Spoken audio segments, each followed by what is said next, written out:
First one, நீங்கள் என்ன வேணுமோ அதில் பயங்கர கிளாரிட்டியாக இருக்கணும். செகண்ட் ஒன், உங்களுக்கு என்ன வேணுமோ அந்த ரிசல்ட்டோட எண்டை தான் நீங்கள் நினைக்கணும்.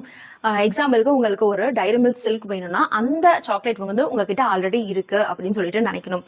தேர்ட் ஒன் வந்து அதை டீட்டெயில்டாக நீங்கள் காட்சிப்படுத்தி பார்க்கணும், விஷுவலைசேஷன் பண்ணணும். அதாவது அந்த சாக்லேட் உங்கள் கையில் இருக்கு, அந்த சாக்லேட்டோட கலர் ப்ளூ கலர், கவரோட கலர், அதை ஓப்பன் பண்ணும்போது வர சத்தம், அதுக்கப்புறம் அந்த உள்ள இருக்கிற கோல்டன் கலர் கவரோட சத்தம், அதுக்கப்புறம் அந்த சாக்லேட் சாப்பிடும்போது ஒரு நட்ஸ் இருந்தால் அது கிரன்ச்சியாக இருக்கிற மாதிரி, அதோட டேஸ்ட் இனிப்பும் அந்த கசப்பும் கலந்த மாதிரி, இது மாதிரி ஒன்றும் நீங்கள் டீட்டெயில்டாக நினைக்கணும். Fourth one, feeling. இந்த உணர்ச்சிகளை நீங்கள் வந்து தரணும். அதாவது நீங்கள் எவ்வளோ சந்தோஷமா இருப்பீங்க அது கையில் வச்சுட்டு இருக்கும்போது சாப்பிடும்போது. ஃபிஃப்த் ஒன் வந்து எப்போ பண்ணலாம். நீங்கள் பண்ணுறதுக்கு முன்னாடி ரிலாக்ஸாக இருக்கணும். நீங்கள் எப்போ வேணாலும் பண்ணலாம். பண்ணுறதுக்கு முன்னாடி ஆல்ஃபா ஸ்டேஜில் இருக்கிறது ரொம்ப பெஸ்ட்டான விஷயம். ஏன்னா அப்போ தான் உங்களோட ஆழ்மனம் வந்து விழிப்பாக இருக்கும்.